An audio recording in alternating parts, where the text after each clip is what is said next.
નમસ્તે, સ્વાગત છે આપનું આપણા કાર્યક્રમમાં કે જેનું નામ છે ગોષ્ઠી વિથ વિકલ્પ કોટવાલ.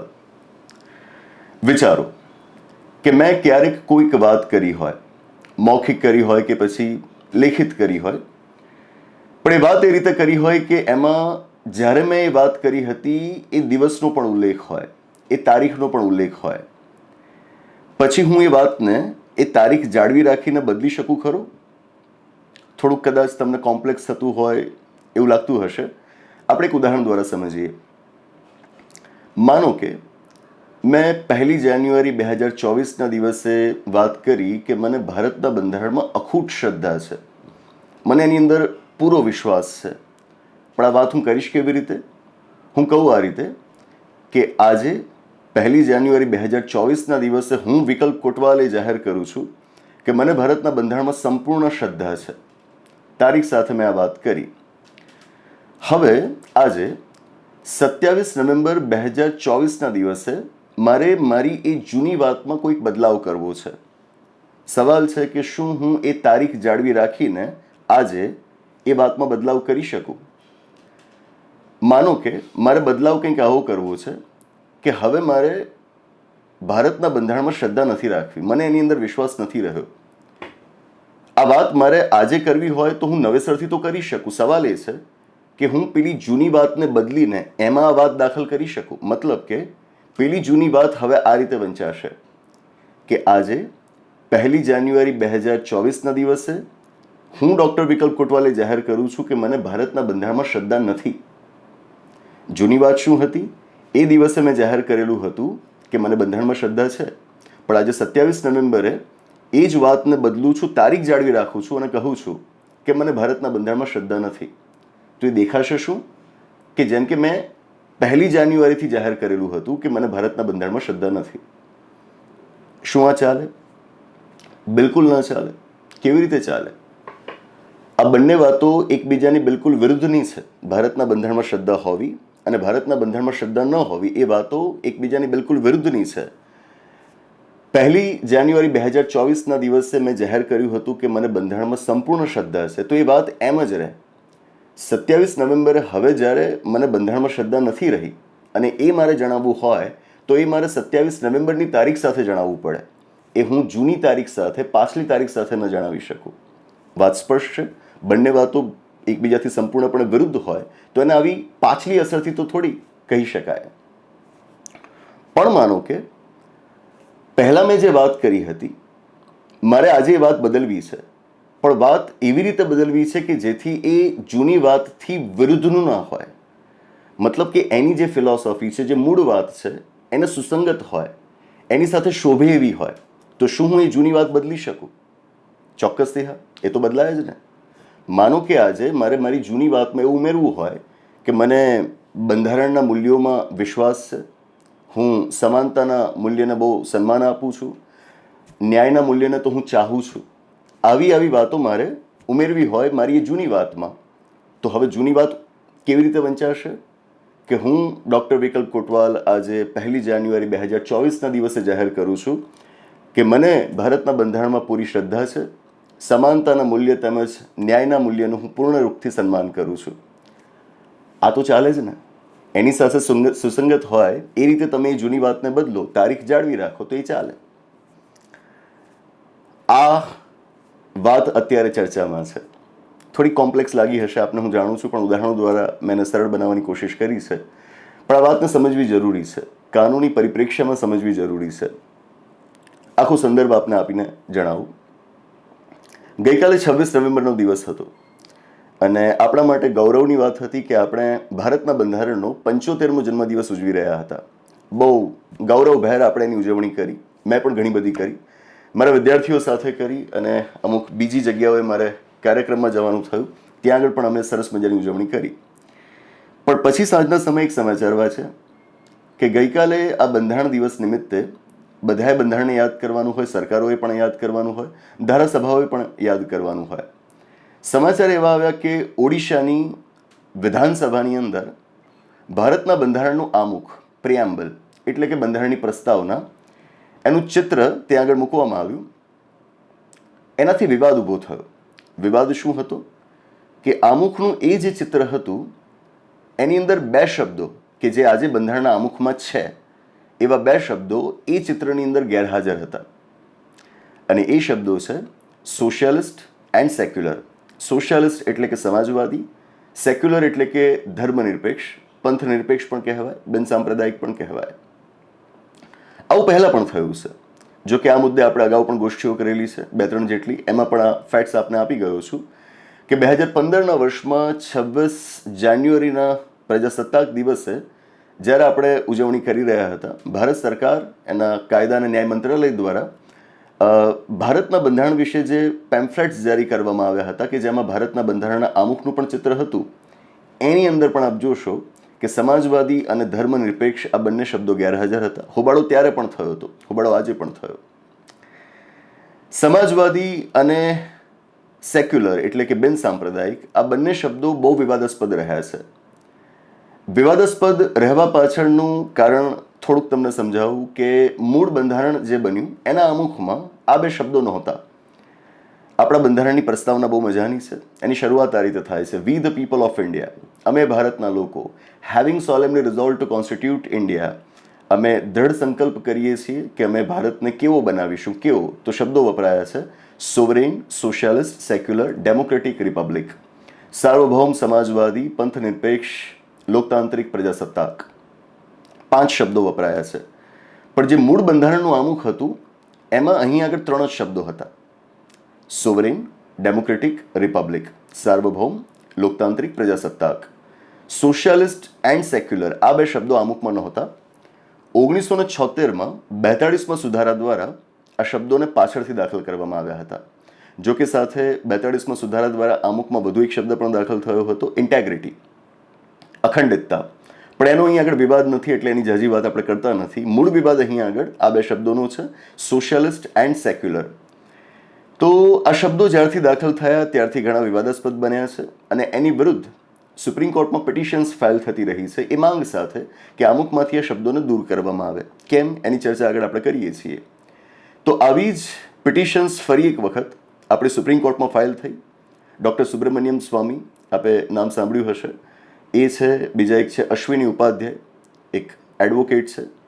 એક ગોષ્ઠીમાં મેં વાત કરેલી હતી કે આ ભાઈ અશ્વિની ઉપાધ્યાય એ સુપ્રીમ કોર્ટમાં પ્રેક્ટિસ કરે છે એઝ લોયર, પણ કોઈ એક કાર્યક્રમની અંદર ભારતના બંધારણ વિશે એમણે ખોટા તથ્યો રજૂ કરેલા હતા. એના વિષય પર આપણે વાત જે તે વખતે ગોષ્ઠીમાં કરેલી હતી. તો હવે અમુક જણાએ ભેગા થઈને પિટિશન્સ ફાઇલ કરી સુપ્રીમ કોર્ટમાં કે આમુખમાં શબ્દો ન ચાલે. આવી પિટિશન્સ તો જો કે ભૂતકાળમાં પણ ઘણી બધી ફાઇલ થયેલી છે, અને વારે તહેવારે પ્રસંગે સુપ્રીમ કોર્ટે અલગ અલગ ચુકાદાઓમાં આ વાતોને નકારેલી છે. પણ તોય પિટિશન્સ ફાઇલ થતી રહી છે.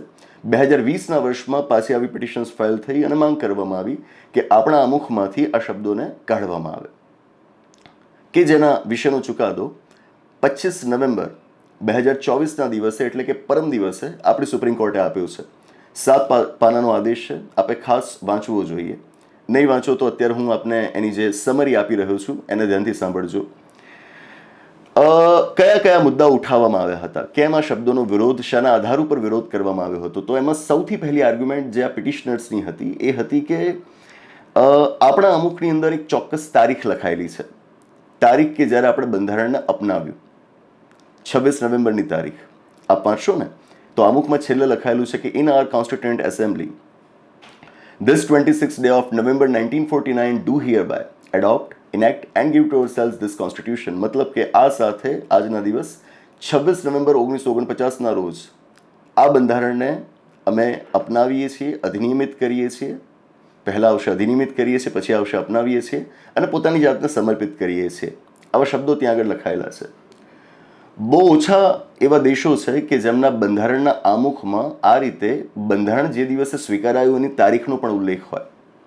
ભારતના બંધારણના આમુખની આ વિશેષતા છે કે એમાં બંધારણનો સ્વીકાર જે દિવસે થયો, આપણે આપણી જાતને જે દિવસે સમર્પિત કર્યું એ તારીખનો પણ આપણે ત્યાં આગળ ઉલ્લેખ રાખેલો છે. મતલબ કે જે દિવસે આપણે બંધારણ અપનાવ્યું એ દિવસે આપણા શું વિચારો હતા એ આપણે આમુખમાં લખેલા છે.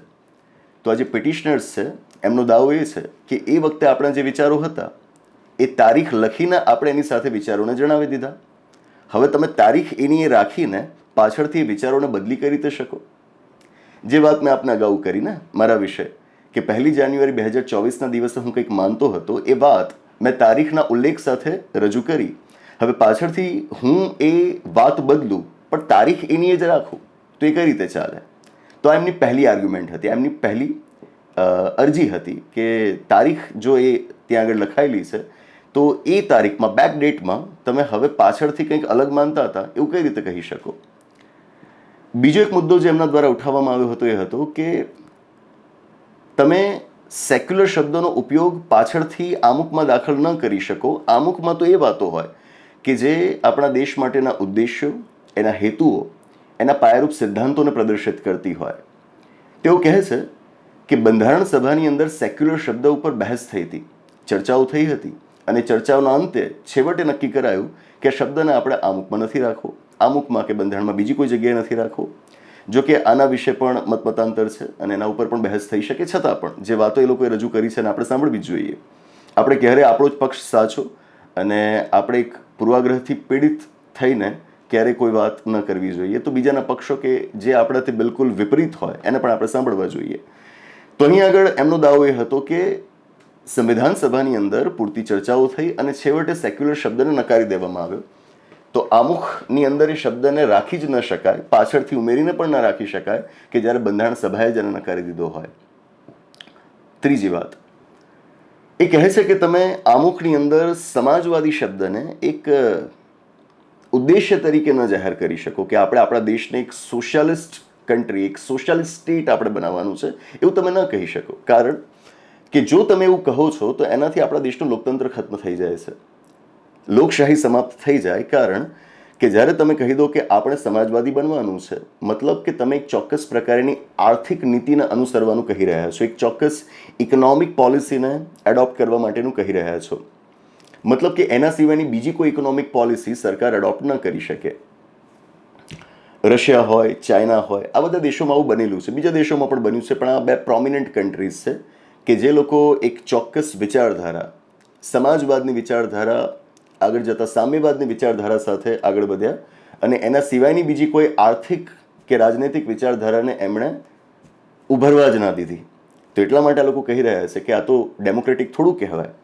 તમે સોશિયાલિસ્ટ શબ્દ લખીને સરકાર માટે નક્કી કરી દો છો કે તમારી આર્થિક નીતિઓ કેવી હોવી જોઈએ, તો તમે લોકતંત્રને ખત્મ કરી રહ્યા છો. આ ન ચાલે. ચોથી આર્ગ્યુમેન્ટ એમનો વધુ એક પક્ષ એ હતો કે આ બે શબ્દો આમુખમાં દાખલ ક્યારે કર્યા હતા? 42માં સુધારા દ્વારા 1976ના વર્ષમાં. હવે 1976નું વર્ષ એટલે એ વખતે આપણા દેશમાં કટોકટી લાગુ હતી. થોડીક પૃષ્ઠભૂમિ આપને બાંધી આપું. એ વખતે આપણી 5મી લોકસભા ચાલુ હતી. ચોથી લોકસભા 1971માં પૂરી થઈ, જેને 5 વર્ષ પૂરા નહોતા કરવા દેવાયા. 5 વર્ષ પૂર્ણ થતાં પહેલાં જ એનું વિસર્જન કરી દેવાયું હતું. 1971માં ચૂંટણીઓ થઈ, 5મી લોકસભા બની. હવે એ લોકસભાનો કાર્યકાળ 5 વર્ષનો હોય કે જે 1976માં પૂરો થઈ ગયો. પણ 1975ના વર્ષમાં તો તમે દેશમાં કટોકટી લગાવી દીધી હતી. જે કટોકટીના પગલે 1976ના વર્ષમાં 5મી લોકસભાના 5 વર્ષ પૂર્ણ થઈ ગયેલા હોવા છતાં એને 1 વર્ષનું એક્સટેન્શન આપવામાં આવ્યું. આવી જોગવાઈ છે આપણા બંધારણમાં કે જ્યારે દેશમાં રાષ્ટ્રીય કટોકટી, દેશ આખામાં કે દેશના કોઈક ભાગમાં રાષ્ટ્રીય કટોકટી અમલમાં હોય ત્યારે લોકસભાના કે પછી રાજ્યની વિધાનસભાના 5 વર્ષ પૂર્ણ થઈ ગયા હોય તો એમને એક વખતે 1 વર્ષનું એક્સટેન્શન આપી શકાય. તો 5મી લોકસભાને આ રીતે એક્સટેન્શન આપવામાં આવ્યું હતું. એ પહેલું એક્સટેન્શન ટોટલ 2 વખત એ લોકોને એક્સટેન્શન આપવામાં આવ્યું હતું. બીજું પણ આપવામાં આવ્યું હતું 1977માં, પણ એ જે બીજું 1 વર્ષ છે એ લોકોને પૂરું નહોતું કરવા દીધું, એની પહેલાં વિસર્જન કરી દેવાયું હતું. તો અહીં આગળ પક્ષે મૂકવામાં આવ્યું કે 1976ના વર્ષમાં એ 5મી લોકસભા તો પૂર્ણ થઈ ગઈ હતી, પછી તમે એમરજન્સીના કારણે એને 1 વર્ષનું એક્સટેન્શન આપ્યું અને એ એક્સટેન્શનના પીરિયડ દરમિયાન તમે 42મો સુધારો કરીને આમુખની અંદર આ શબ્દોને દાખલ કર્યા. આ ન ચાલે. કેમ? કારણ કે લોકોએ તો પોતાના નેતાઓને 5 વર્ષ માટે ચૂંટ્યા હતા લોકસભામાં. એ 5 વર્ષ તો પૂરા થઈ ગયા. એ 5 વર્ષ પૂર્ણ થતાની સાથે જ લોકોએ એમને જે હેતુ માટે ચૂંટ્યા હતા એ હેતુ એ સમાપ્ત થઈ જાય. હવે લોકો પાસે દેશના લોકોનો મેન્ડેટ નથી. લોકો હવે એમને પોતાના નેતા તરીકે નથી જોતા કારણ કે એમનો 5 વર્ષનો કાર્યકાળ પૂરો થઈ ગયો છે. તો 1 વર્ષનું એક્સટેન્શન તમે આપેલું હોય એ દરમિયાન તમે એ લોકસભાના સભ્યો પાસે આવો સુધારો કરાવડાવો તો એ તો ભારતના લોકોની ઈચ્છા વિરુદ્ધનું કહેવાય. They do not represent will of the people of India. એ લોકોની ઈચ્છાને પ્રદર્શિત કરવામાં અસમર્થ હોય. નવી ચૂંટાયેલી લોકસભા હવે એ કદાચ આવું કરે તો ચાલે, પેલી એક્સટેન્શન પામેલી લોકસભા આ કરે એ ન ચાલે. તો આવા 4 અલગ અલગ મુદ્દા પિટિશનર્સ દ્વારા અહીંયા આગળ રજૂ કરવામાં આવ્યા હતા. હવે આપણી સુપ્રીમ કોર્ટ શું કહે છે એના ઉપર આપણે ચર્ચા કરીએ. એમનો પક્ષ શું હતો એ આપણે સાંભળ્યું. હવે સુપ્રીમ કોર્ટ શું કહે છે એને આપણે જાણીએ.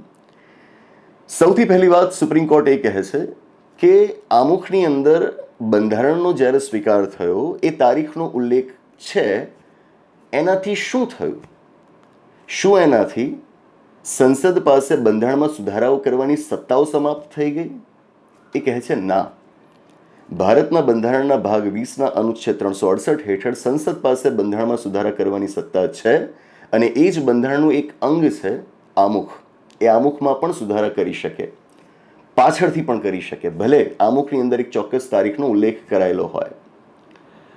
સુપ્રીમ કોર્ટ પૂછે છે કે જો આ રીતે આમુખની અંદર તારીખ લખાયેલી હોવાના કારણે પાછળથી કોઈ સુધારા ન કરી શકાતા હોય તો એનો અર્થ તો એ થયો કે બંધારણમાં બીજી કોઈ જગ્યાએ પણ સુધારા ન કરી શકાય. આખું બંધારણ, આમુખ એટલું થોડું ત્યારે અપનાવાયું હતું, આખું બંધારણ ત્યારે અપનાવાયું હતું. તો જો આમુખની અંદર સુધારા ન થઈ શકતા હોય, મતલબ એ થયો આખા બંધારણમાં કોઈ સુધારા ન થઈ શકે. તો અત્યાર સુધીમાં આપણા બંધારણમાં જે 106 સુધારાઓ થયા છે અને પણ 368 અનુચ્છેદ મુજબના સાદી બહુમતીથી થયેલા સુધારાઓ તો પાછા અલગ રહ્યા. તો આ બધા સુધારાઓ ખારીજ થઈ જાય. શું તમે આવું માનો છો? જેમ મેં આપને જણાવ્યું કે પહેલા મેં કંઈક કહ્યું હતું, તારીખ સાથે કહ્યું હતું, એ વાતને આજે હું બદલવા માંગતો હોઉં, એમાં કંઈક ફેરફાર કરવા માંગતો હોઉં તો એ સ્વીકાર્ય છે. જો મારી નવી ઉમેરાયેલી વાત એ જૂની વાતને સાથે બંધ બેસતી હોય, એની સાથે મેળ ખાતી હોય, પહેલા જે મેં વાત કરી હતી એનાથી બિલકુલ વિરુદ્ધની વાત હું અત્યારે કરું પણ તારીખ જૂની જાળવી રાખું તો એ ખોટું. એનાથી બિલકુલ વિપરીત વાત આજે હું કરું જૂની તારીખ જાળવી રાખીને તો એ ખોટું. પણ એ તારીખ જાળવી રાખીને એને સુસંગત હોય એવા કોઈક નવા મુદ્દા તો એ જૂની વાતમાં હું ઉમેરી શકું ને, એમાં શું ખોટું છે? સુપ્રીમ કોર્ટ આજ તો વાત કરે છે કે તમે તારીખ જાળવી રાખી શકો અને એની સાથે આમુખમાં સુધારા પણ કરી શકો. અને આ પ્રોપર લીગલ ઇન્ટરપ્રિટેશન છે.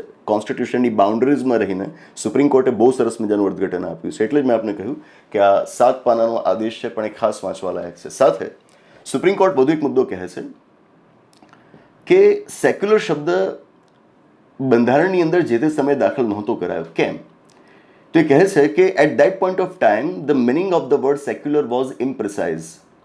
મતલબ કે સેક્યુલર શબ્દ, પંથનિરપેક્ષ બિન સાંપ્રદાયિક શબ્દ, એનો અર્થ શું થાય કદાચ એ વખતે એટલું સ્પષ્ટ નહોતું. સુપ્રીમ કોર્ટ પોતાના આદેશમાં નોંધે છે કે એ વખતે અમુક લોકો એવું માનતા હતા કે સેક્યુલર હોવું એટલે ધર્મથી વિરુદ્ધ હોવું. ધર્મથી વિરુદ્ધ કોઈક હોય તો એના માટે સેક્યુલર શબ્દ એ વખતે છૂટથી વપરાઈ જતો. એના કારણે બંધારણના ઘડવૈયાઓએ આ શબ્દને જે તે વખતે ત્યાં આગળ સ્થાન ન આપ્યું.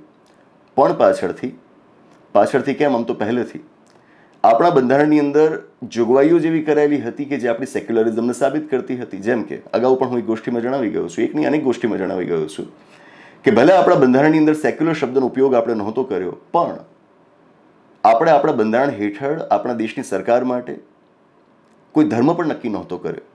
સ્ટેટ રિલિજન, રાજ્ય માટે કોઈ જ ધર્મને આપણે રાજ્ય ધર્મ તરીકે નહોતો સ્વીકાર્યો. આવું ક્યાં હોય? આવું સેક્યુલર સ્ટેટમાં જ હોય. ઉપરાંતને ભારતના બંધારણના મૂળભૂત અધિકારોમાં આપણે ધાર્મિક સ્વતંત્રતાનો મૂળભૂત અધિકાર આપ્યો. તમને ઈચ્છા થાય એ ધર્મ પાડો, ઈચ્છા થાય તો એકેય ધર્મ ના પાડો. રાજ્ય ધર્મની બાબતમાં હસ્તક્ષેપ ન કરી શકે, ન ધર્મ રાજ્યની બાબતમાં હસ્તક્ષેપ કરી શકે, અમુક હદથી આગળ. આવી જોગવાઈઓ આપણે આપણા બંધારણમાં રાખી છે. આવું ક્યાં હોય? આવું સેક્યુલર સ્ટેટમાં જ હોય, એક ધર્મનિરપેક્ષ રાજ્યમાં જ હોય. તો સુપ્રીમ કોર્ટ કહે છે કે ભલે મૂળ બંધારણની અંદર સેક્યુલર શબ્દ આપણે નહોતો રાખ્યો કારણ કે એ વખતે એનો અર્થ કંઈક ઓર લેવાતો, એ અસ્પષ્ટ હતું. અમુક લોકો એવું માનતા, બધા નહીં. એ વિવાદ ન થાય એટલા માટે શબ્દને આપણે ત્યારે સ્થાન નહોતું આપ્યું. પણ સમય સાથે ભારતની અંદર ગ્રેજ્યુઅલી સેક્યુલરિઝમનો એક પ્રોપર મિનિંગ વિકસ્યો છે, એક ચોક્કસ અર્થ વિકસ્યો છે, જે અર્થ કહે છે સર્વધર્મ સંભાવ. રાજ્ય, સરકારનો કોઈ ધર્મ નહીં હોય. બંધારણ કોઈના માટે, ન નાગરિકો માટે, ન સરકાર માટે કોઈ એક ધર્મને સ્વીકારશે દરેકને પોતાની રીતે ધર્મ સાથે સંબંધ રાખવાનો અધિકાર રહેશે. અમારા જે ઇન્ડિયન પોલિટીના ટીચર હતા એમણે એક સરસ મજાની વાત કરી હતી કે India is neither religious nor irreligious nor anti religious, it's simply non religious in nature. તો અહીં આગળ ધર્મ એ આપણી એક અંગત બાબત થઈ જાય અને એ જ વિચાર સાથે આપણી જે ધર્મનિરપેક્ષતા વિકસી છે એની ખાસિયત આ છે કે તમામ ધર્મોને આપણે એક સમાન ભાવ સાથે જોઈએ છીએ. સરકારનો કોઈ ધર્મ નથી એટલે કોઈ ચોક્કસ ધર્મ માટે વિશેષ રૂપથી કામ ન કરી શકે. એનો કોઈ ધર્મ નથી એટલા માટે કોઈ એક ચોક્કસ ધર્મ માટે એ બીજા ધર્મોને પાછળ રાખીને એમની સાથે ભેદભાવ કરીને વર્તી ન શકે. આ આપણી સેક્યુલરિઝમ છે જે પશ્ચિમના દેશોથી ઘણી જ અલગ છે. પશ્ચિમના દેશોમાં રાજ્ય અને ધર્મને એકબીજાથી સંપૂર્ણ અળગા કરી દેવાયા છે. ભારતની અંદર એવું નથી કરવામાં આવ્યું. સુપ્રીમ કોર્ટ કહે છે સેક્યુલરિઝમની આ ફિલોસોફી સમય સાથે ભારતમાં વિકસી છે. આ વિકસી છે આપણે સ્વીકારવું રહ્યું અને ભારતના લોકોએ સ્વીકારેલું છે. તમને હવે સેક્યુલર શબ્દ સામે વાંધો કઈ રીતે હોઈ શકે? ત્રીજી બાબત, સોશિયાલિસ્ટ શબ્દની સામે આ લોકોએ જે વાંધો ઉઠાવ્યો. સુપ્રીમ કોર્ટ કહે છે કે આપણે પહેલા પણ કહી ગયા છીએ કે આપણે ત્યાં જે સમાજવાદનો વિચાર સ્વીકારાયેલો છે એ કોઈ રશિયા કે ચીન જેવું નથી. આ કોઈ રાજ્ય સમાજવાદ સ્ટેટ સોશિયાલિઝમની વાત નથી. આ કોઈ સામ્યવાદ એટલે કે કોમ્યુનિઝમની પણ વાત નથી. આ એક ડેમોક્રેટિક સોશિયાલિઝમની વાત છે, લોકતાંત્રિક સમાજવાદ કે જ્યાં આગળ દરેક વ્યક્તિને વ્યવસ્થાની અંદર ભાગ લેવાનો અધિકાર હોય, દેશના અર્થતંત્રની અંદર મુક્ત રીતે આર્થિક પ્રવૃત્તિઓ કરવાનો અધિકાર હોય. એ દેશોએ સમાજવાદનો ખોટો અર્થ લીધો. ખોટો અર્થ એટલે તમે વાંચો સોવિયત સંઘનો ઇતિહાસ, તમે વાંચો ચાઇનાનો ઇતિહાસ, મતલબ એક તબક્કો એવો આવ્યો છે કે જ્યાં આગળ બધું સરકારે પોતાની માલિકીનું કરી લીધું હોય. સોવિયત યુનિયનમાં તો ત્યાં સુધી કે તમે ખાનગી સંપત્તિનો ખ્યાલ સુદ્ધા નાબૂદ કરવા પર આવી ગયા હતા. સુપ્રીમ કોર્ટ કહે છે કે એ લોકોએ એનો અર્થ એવો લીધો, એમની ભૂલ. આપણે ત્યાંનો અર્થ થોડો એવો લેવાય છે. ભારતના બંધારણમાં પહેલેથી આપણે સમાજવાદી સિદ્ધાંતો ભાગ 4માં રાખેલા હતા. આપણે ત્યાં સમાજવાદનો અર્થ શું થાય કે એક વેલફેર સ્ટેટ બનાવવું, એક કલ્યાણકારી રાજ્ય બનાવવું. કલ્યાણકારી રાજ્ય એટલે કે એક એવું રાજ્ય કે જેની સરકાર એ ફક્ત ને ફક્ત લોકોને રક્ષણ પૂરું પાડવું, કાયદો અને વ્યવસ્થા જાળવી રાખવી એવું ન કરે. એ તો કરે જ કરે, પણ એ ઉપરાંત એ નાગરિકોના કલ્યાણમાં રસ લેતી હોય, એમના શિક્ષણમાં, એમની રોજગારી માટે પ્રયત્નો કરતી હોય, એમના આરોગ્યને લગતી સારી એવી સુવિધાઓ પૂરી પાડતી હોય. આપણે ત્યાં આવું એક કલ્યાણકારી રાજ્ય બનાવવાનો અર્થ લેવાય છે સમાજવાદ શબ્દ સાથે. સમાજવાદનો અર્થ અહીંયા આગળ સામાજિક આર્થિક અસમાનતાઓને દૂર કરીને એક સમાનતા આધારિત સમાજ રચવાનો છે. સામાજિક આર્થિક રાજનૈતિક ધોરણે જે કોઈ પણ શોષણ થતું હોય, એક્સપ્લોટેશન થતું હોય, એને અટકાવવાનો ઉદ્દેશ આ વિચારમાં રહેલો છે, આ શબ્દમાં રહેલો છે. અહીંયા આગળ સમાજવાદી શબ્દ લખીને આપણે સરકારની કોઈ ચોક્કસ આર્થિક નીતિ નક્કી નથી કરી રહ્યા.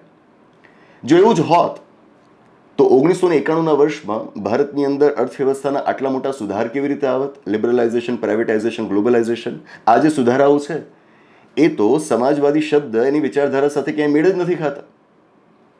તો જો સમાજવાદી શબ્દ એ સરકારને રોકતો હોત, એને ચોક્કસ પ્રકારની આર્થિક નીતિ અખત્યાર કરવા માટે મજબૂર કરતો હોત, તો 1991ના વર્ષમાં એ સુધારાઓ કે જે મૂડીવાદ તરફ વધુ ઝુકાવ ધરાવે છે, કેપિટલિઝમ તરફ જેનું ઓરિએન્ટેશન વધારે છે, ઇન્ક્લિનેશન વધારે છે, એ સુધારાઓ થાત જ કેવી રીતે?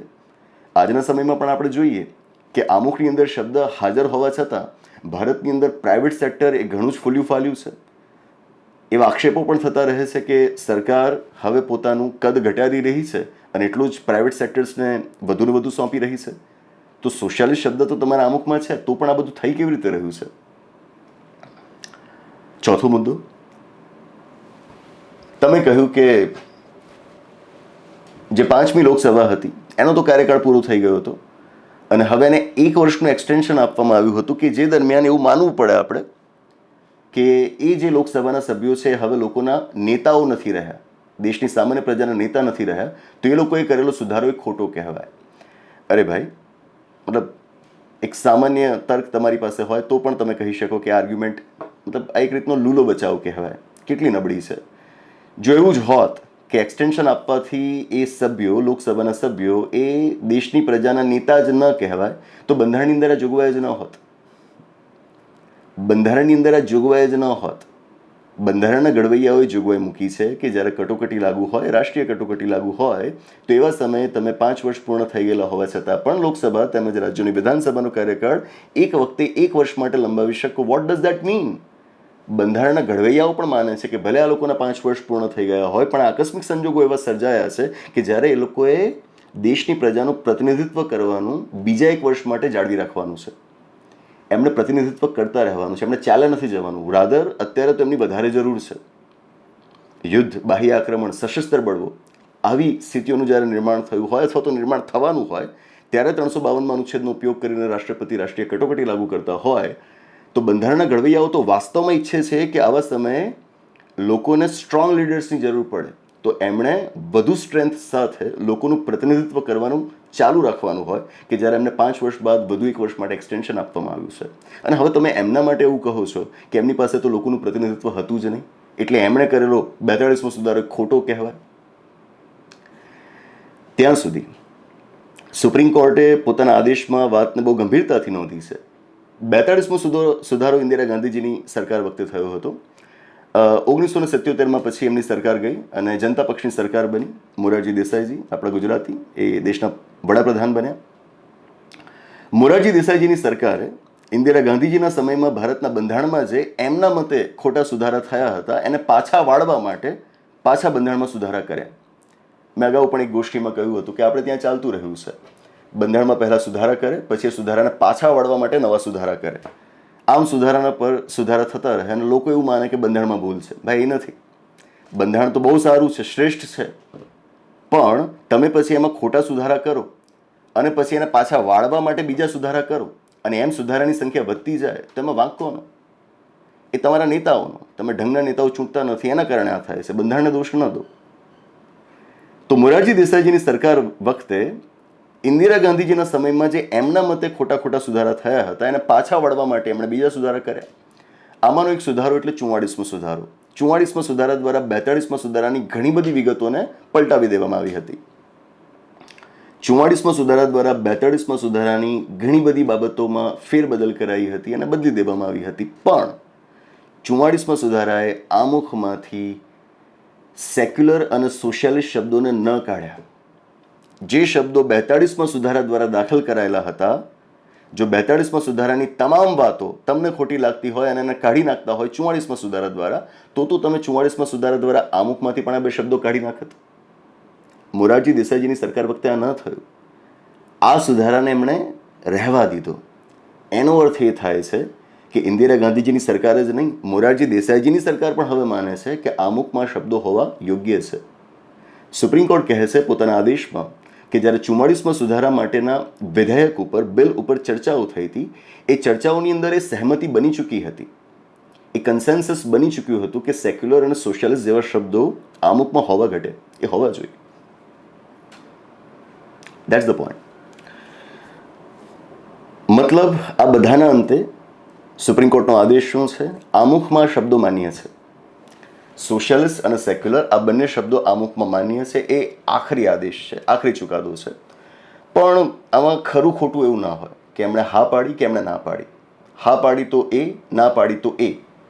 હા કે ના પાડવા પાછળના વિચાર શું છે એ વિચાર આપણે જાણવાના હોય. આપણે ત્યાં કાનૂની સાક્ષરતાનો સદંતર ભાવ છે, એટલે જ ચુકાદાઓને જોવા માટેનો દૃષ્ટિકોણ પણ આપણો યોગ્ય બનેલો નથી હોતો. તો આપણે ફક્ત હા કે ના શોધતા હોય, બ્લેક ઓર વ્હાઇટ કહેવાય ને, પેલો ગ્રેનો જે સ્કોપ છે આપણે રાખતા જ નથી. અહીંયા આગળ બધું આ જ રીતે આપણે જાણવાનું હોય. તમે એ ચર્ચાઓને ન વાંચો અને બસ ફાઇનલ જે વર્ડિક્ટ આવ્યું છે એનું એક વાક્ય પકડીને ચાલો, તો પછી તમે એના ફેવરમાં છો કે અગેન્સ્ટમાં છો ફરક નથી પડતો, તમે ખોટા છો. કારણ કે તમે એની ફિલોસોફીને નથી જાણી, એની ફિલોસોફીને નથી સમજ્યા. સુપ્રીમ કોર્ટ કહે છે કે 2020માં, એટલે કે સુધારો ક્યારે થયો હતો? 1976માં. 44 વર્ષ બાદ, 44 વર્ષ બાદ તમે આ પિટિશન્સ દાખલ કરો છો. This is ક્વેશ્ચનેબલ. 44 વર્ષમાં જ્યારે આ શબ્દો ઉપર સહેમતિ બની ગઈ છે, સુપ્રીમ કોર્ટે શબ્દો વાપર્યા છે કે we the people do not have any doubt as regards the ideologies these words propagate. જે વિચારધારાઓને આ શબ્દો પ્રસરાવે છે એ વિચારધારાઓ બાબતે હવે ભારતના લોકોના મગજમાં કોઈ શંકા જ નથી રહી. એમણે સહર્ષ આ શબ્દોને સ્વીકારી લીધા છે. આટલા વર્ષોમાં જે રીતે એ શબ્દો વિકસ્યા છે એને ભારતની જનતાએ સહર્ષ વધાવી લીધા છે. આ છતાં 44 વર્ષ બાદ જો આવી પિટિશન્સ સુપ્રીમ કોર્ટમાં એ પાછી ફાઇલ થતી હોય તો ચોક્કસથી એ પિટિશન્સની સામે સવાલ, આ કડક શબ્દો સુપ્રીમ કોર્ટે વાપર્યા છે. એટલે તો મને આ મુદ્દે ગોષ્ઠી કરવાની ઈચ્છા થઈ. એ કહે છે કે તમારી પિટિશન જ ફ્લોડ છે, તમારી પિટિશન જ ખામીયુક્ત છે કે જ્યારે તમે આ ભવ્ય ઇતિહાસ આપણો જે એક જ્યુરિસ્પ્રુડન્સ ડેવલપ થયું છે એને જાણ્યા વગર, એને સમજ્યા વગર તમારો પક્ષ લઈને હાજર થઈ ગયા છો, કે જે પક્ષ પોતાની અંદર જ એક રીતે ખોટો છે. કોર્ટનો સમય આમાં ન બગડવો જોઈએ. હું તમને એમના શબ્દો વાંચીને સંભળાવું. સુપ્રીમ કોર્ટ કહે છે કે the fact that the writ petitions were filed in 2020, 44 years later, the prayers particularly are questionable. એટલે અમે એની સામે સવાલ ઊભા કરીએ છીએ. This stems from the fact that these terms have achieved widespread acceptance.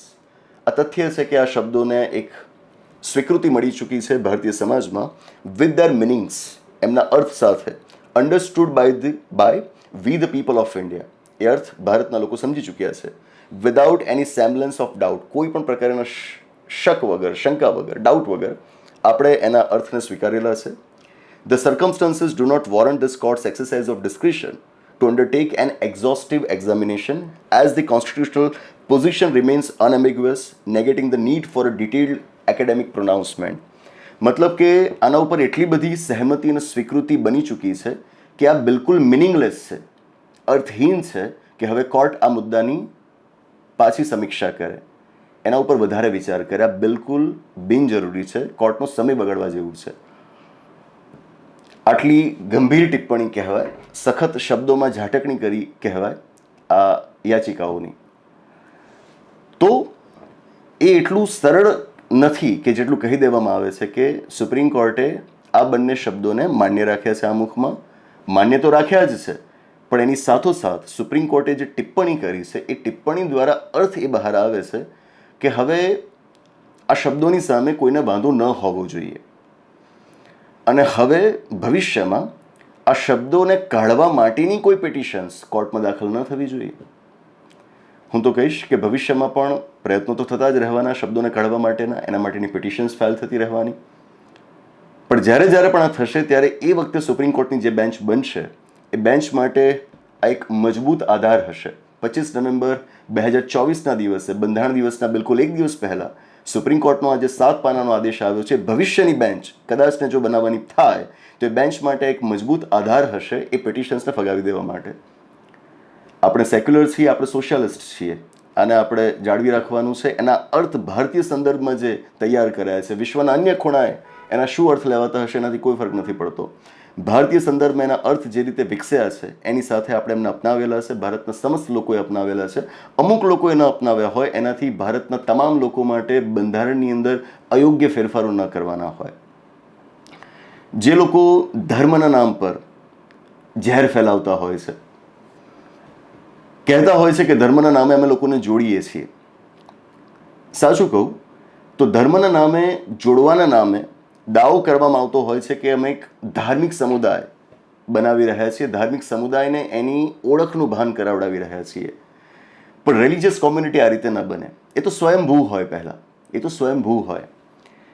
આ રિલિજિયસ કોમ્યુનિટી નથી બનતી, એક પોલિટિકલ કોમ્યુનિટી બને છે.